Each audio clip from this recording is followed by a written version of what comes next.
ఆనాటి యూదులే నిన్ను చంపిరనుకుంటి, ఆనాటి యూదులే నిన్ను చంపిరనుకుంటి,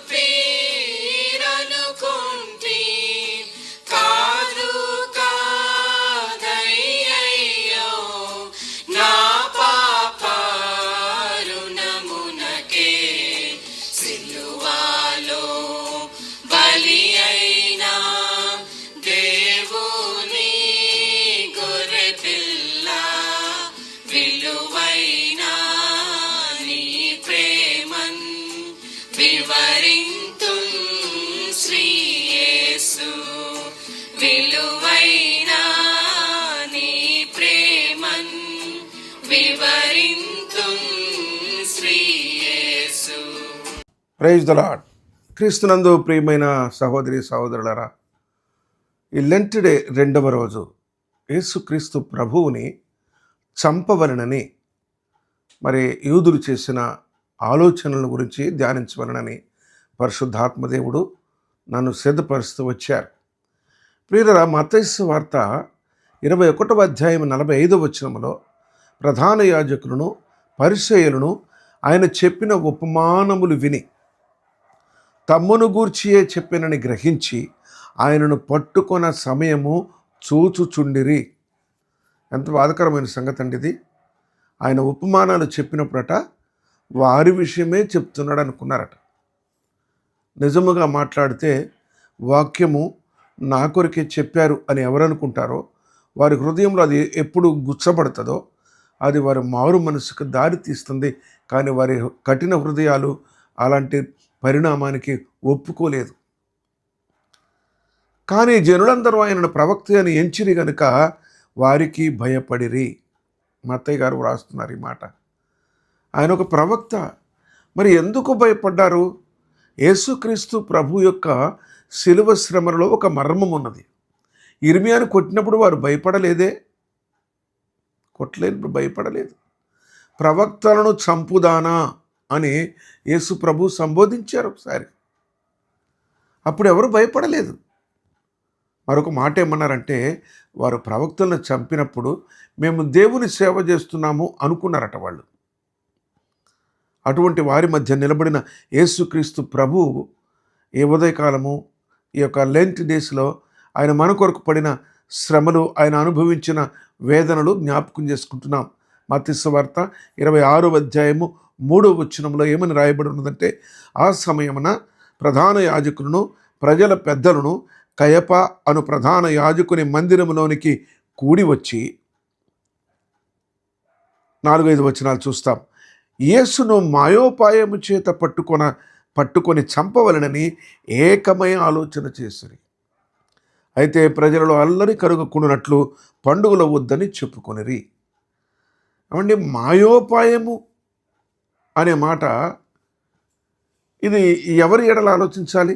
ఆయన బాహాటంగా నిలబడి మాట్లాడుతున్నాడు. అనేక ఉపమానాలు బోధిస్తూనే ఉన్నారు, అనేక స్వస్థతలు చేస్తూనే ఉన్నారు. మరొక మాట రాయబడి ఉన్న సంగతి ఏమంటే, ప్రతిదినము దేవాలయంలో ఆయన పరలోక సంబంధమైన మర్మాలు బోధిస్తూ వచ్చారు. మార్కు గారు కూడా 14వ అధ్యాయం రాస్తూ 2 దినములైన పిమ్మట పస్కా పండుగ అనగా పులియని రొట్టెల పండుగ వచ్చెను. అప్పుడు శాస్త్రులను ప్రధాన యాజకులను మాయోపాయము చేత ఆయనను ఎలాగూ పట్టుకొని చంపుదమా అని ఆలోచించుకొని చుండిరి. కానీ ప్రజలలో అల్లరి కలుగనేమో అని పండుగలో వద్దనుకున్నారు. ఇది పస్కా పండుగ సమయంలో జరిగిన సంఘటనలు మనం చదువుతున్నాం. ఈ సంఘటన లూకా గారు రాస్తున్నప్పుడు ఎలా రాశారు చూద్దాం. పస్కా అనబడిన పులియని రొట్టెల పండుగ సమీపించెను. ప్రధాన యాజకులను శాస్త్రులను ప్రజలకు భయపడిరి గనుక ఆయనను ఎలాగూ చంపింతుమని ఉపాయము వెదకుచుండిరి. ఏదేమైనా వాళ్ళ వాళ్ళ వాళ్ళ నిర్ణయాలు ఏంటంటే ఆయనను చంపవలెను. ఈ సంగతి యోహాను గారు వ్రాస్తూ ఏమంటారంటే, పస్కా పండుగ సమీపం అయినది 11వ అధ్యాయము 55వ వచనం నుండి చూస్తే, వారు యేసును వెతుకుచూ దేవాలయములో నిలువబడి, మీకేమి తోచుచున్నది, ఆయన పండుగకు రాడా ఏమి అని ఒకరితో ఒకడు చెప్పుకొనిరి. చూసారా, ఆయన కనబడట్లేదండి వారికి. యోహాను సువార్త 11వ అధ్యాయం 57వ వచనము, ప్రధాన యాజకులను పరిసయ్యులను ఆయన ఎక్కడ ఉన్నది ఎవనికైనను తెలిసి ఉన్న ఎడల తాము ఆయనను పట్టుకొనగలుగుటకు తమకు తెలియజేయవలనని ఆజ్ఞాపించి ఉండిరి. ఇదంతా పస్కా పండుగ సమయంలో జరుగుతున్న సంగతి. అయితే ప్రియ స్నేహితులారా, యోహాను గారు 7వ అధ్యాయము రాస్తున్నప్పుడు ఒక అద్భుతమైన సంగతిని రాసినారు. అక్కడ యూదుల పస్కా పండుగకు 6 నెలల ముందు మరొక పండుగ ఉన్నది. అది పర్ణశాలల పండుగ. ప్రియులరా, పర్ణశాలల పండుగ సమీపించను అన్నారు 7వ అధ్యాయము 2-3 వచనాలు చూస్తే. సమీపించింది, కానీ యేసు ప్రభువు అక్కడ పదే పదే ఒక మాట అంటూ వచ్చారేంటంటే, నా సమయం ఇంకా రాలేదు. యోహాను సువార్త 7వ అధ్యాయము 10వ వచనంలో, బహిరంగముగా వెళ్ళక యేసు రహస్యముగా వెళ్ళెను అని రాయబడి ఉన్నది. రహస్యముగా వెళ్ళాలంటే ఎట్లా వెళ్తారండి? అసలు రహస్యంగా ఎలా వెళ్ళగలడు ఆయన? ముసుగు వేసుకొని వెళ్తారా? లేదు మారు వేషంలో వెళ్తారా? లేదండి. ఆయన సమయం వచ్చే వరకు ఆయన తన శత్రువుల కంటపడలేదు. ఎందుకంటే వారి నేత్రమును మూయబడిన. ప్రియులరా, ఇది మనం గ్రహించుకోవాలి. పండుగలో మరి యోహాను గారు 7వ అధ్యాయము 11వ వచనంలో ఏమంటారంటే, ఈ పర్ణశాలల పండుగలో ఆయన ఎక్కడ అని ఆయనను వెదకుచుండిరి అన్నారు. ఆయనను వెతుకుచున్నారమ్మా. ఎక్కడ వెతుకుతారు? ఆయన ఏం దాక్కున్న మనిషి కారు. ఈ 6 నెలల కాలం అంటే మనకు తెలుసు, ప్రభు మన మధ్య సంచరించిన కాలము 33.5 సంవత్సరములు. ఈ 6 నెలలు, ఈ అర సంవత్సరం అనగా 6 నెలలు ఆయనను చంపవలననే ప్రయత్నాలు చేస్తూ వచ్చారు. ఆయన ఒకసారి అన్నారు, యోహాను సువార్త 7వ అధ్యాయం 19వ వచనంలో బయట పెట్టారు ఆ విషయాన్ని. మోషే మీకు ధర్మశాస్త్రం ఇయ్యలేదా? ఆయనను మీలో ఎవడను ఆ ధర్మశాస్త్రమును గైకొనడు. నన్ను మీరెందుకు చంపజూచుచున్నారు ఎందుకు అని అడిగినాడు ఆయన. అయినప్పటికీ ఆ మాట ఆయన నిలబడి అడుగుతున్నప్పుడు కూడా ఆయన దగ్గరికి ఎవరు సమీపించలేకపోయారు. మరొకసారి ఆయన ఏమన్నారంటే, 7వ అధ్యాయం యోహాను సువార్త 29-30 వచనాలు చూస్తే, నేను ఆయన యొద్ద నుండి వచ్చితిని, ఆయన నన్ను పంపెను గనుక ఆయనను ఎరుగుదునని బిగ్గరగా చెప్పాను. అందుకు వారు ఆయనను పట్టుకొని యత్నము చేసిరి, కానీ ఆయన గడియ ఇంకను రాలేదు కనుక ఎవడునూ ఆయనను పట్టుకొనలేదు. ప్రయత్నం విఫలమైపోతూ ఉంది. వారి ఆలోచన విఫలమైపోతూ ఉంది. వారు మాయోపాయమే చేయని, ఏమైనా చేయని, ఆయన తనంతట తాను సిలువకు అప్పగించుకొనకుండా ఎవరు ఆయనను సమీపించలేరు, ఆయనను పట్టుకొనలేరు.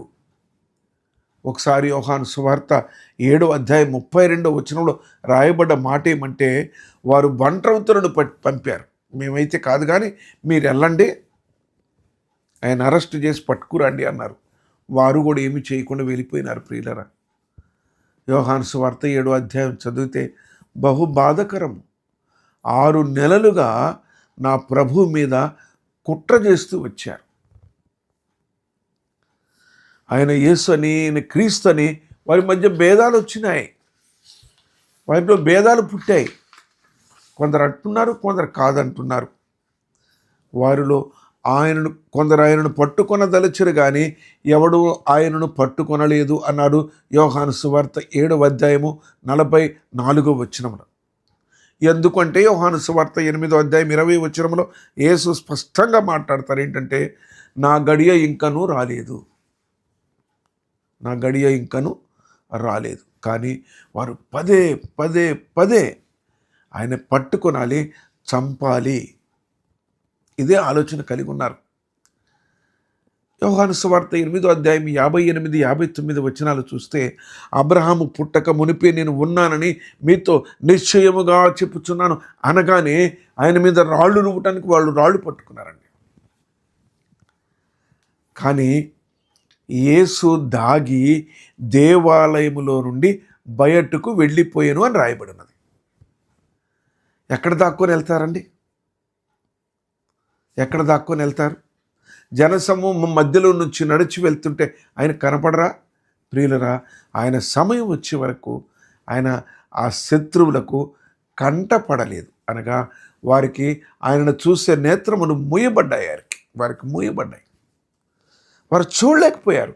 వారు యత్నం చేస్తున్నారు కానీ దానిలో సఫలం కాలేకపోయారు. అలాగే యోహాను సువార్త 10వ అధ్యాయము 30, 31 వచనాలు చూస్తే, నేనును తండ్రియు ఏకమై ఉన్నాము అని చెప్పగానే మరలా రాళ్ళు రువ్వాలనుకున్నారు. రాళ్ళు పట్టుకున్నారు కానీ ఏమి చేయలేకపోయారు. 19వ అధ్యాయములో లూకాసు వార్త 19వ అధ్యాయము 47వ వచనములు ఏముందంటే, ఆయన ప్రతి దినమును దేవాలయములో బోధించుచుండెను. ఎన్ని రోజులు పట్టుద్దండి ప్రయత్నాలు మీకు? 6 నెలలు వారి ప్రయత్నములన్నీ విఫలమైనవి. పర్ణశాలల పండుగ మొదలు పస్కా పండుగ వరకు 6 నెలల వ్యవధి. 6 నెలల వ్యవధిలో వారు చేసిన ప్రతి ప్రయత్నము విఫలమైనది. ఈ పస్కా పండుగ సమీపించినప్పుడు మొదటి దినములో మనం ధ్యానిస్తూ వచ్చాము, ఆయన మరి మనిషి కుమారుడు సిలువ వేయబడుటకు అప్పగించబడును అని చెప్పేసి తనను తాను అప్పగించుకున్నటకు ఇష్టపడినాడు, సిద్ధపడినాడు. ప్రియ సహోదరి, స్నేహితుడా, నీ కొరకు నా కొరకు ప్రభు తనను తాను మరణానికి అప్పగించుకోవటానికి, సిలువకు అప్పగించుకోవటానికి, అలాంటి కుట్రదారుల చేతిలో పడడానికి, అలాంటి మాయోపాయము చేసి ఎన్నిసార్లు చేసినా పట్టుకోవాలని లేకపోయిన వారి చేతుల్లో పట్టుబడటానికి ఇష్టపడ్డాడు. అటువంటి ప్రభు నా కొరకు చేసిన ఆ త్యాగము 6 నెలలు శత్రువుతో ఆయన ఎలాగ గడిపినారు? ప్రార్థన చేసుకుందాం. ఎలెంట్ డేస్లో మొదటి శ్రమను జ్ఞాపకం చేసుకున్నాము. ప్రియులరా, ఆయనను తాను సిద్ధపరచుకున్నది. రెండవది, 6 నెలల కాలము ఆ శత్రువులు ఆయన చుట్టూ కుట్రలు, మాయోపాయములు చేసినారని. నా ప్రభు నా కొరకు సిద్ధపడి ఉండకపోతే, నా ప్రభు నా కొరకు అప్పగించుకోకపోతే ఎవరు ఆయనను చేయలేరు, ఏమీ చేయలేరు, సమీపించలేరు, పట్టుకోలేరు, చూడలేరు. అసలు ఆయన కనబడలేదు వారికి. ప్రార్థన చేసుకుందాం. ప్రేమ కలిగిన తండ్రి, పరిశుద్ధుడైన దేవానికి స్తోత్రమయ్య. నా సమయం ఇంకా రాలేదు. అవును ప్రభా, నా కొరకు నువ్వు అప్పగించబడే సమయం, నా కొరకు నిన్ను నీవు అప్పగించుకునే సమయము రావాలనని, ఆ సమయం వచ్చినప్పుడు మనిషి కుమారుడు సిలువ వేయబడవలనని నీ నిర్ణయమైనందుకు, నీ తలంపైనందుకు నీకు స్తోత్రం. ప్రియ పరలోకపు తండ్రి, నీ కుమారుడు యేసుక్రీస్తు ప్రభువును ఆ కలువరి సిలువ బలియాగముకై సిద్ధపరిచినందుకై, నా కొరకు ఆ సిద్ధపరిచిన ఆ రక్షణకై ఏమి ఇయ్యగలను? నా స్తుతి ఆరాధన నీ పాదాలు పెట్టుకుంటూ, నీ యేసు ప్రభు నామములో ఆరాధన చేస్తూ ముందు సాగుతుంటుండగా నీ పరిశుద్ధాత్మ అభిషేకం మాపై ఉంచుమని యేసు నామమున అడుగుచున్నాను తండ్రి. ఆమెన్. Praise the lord.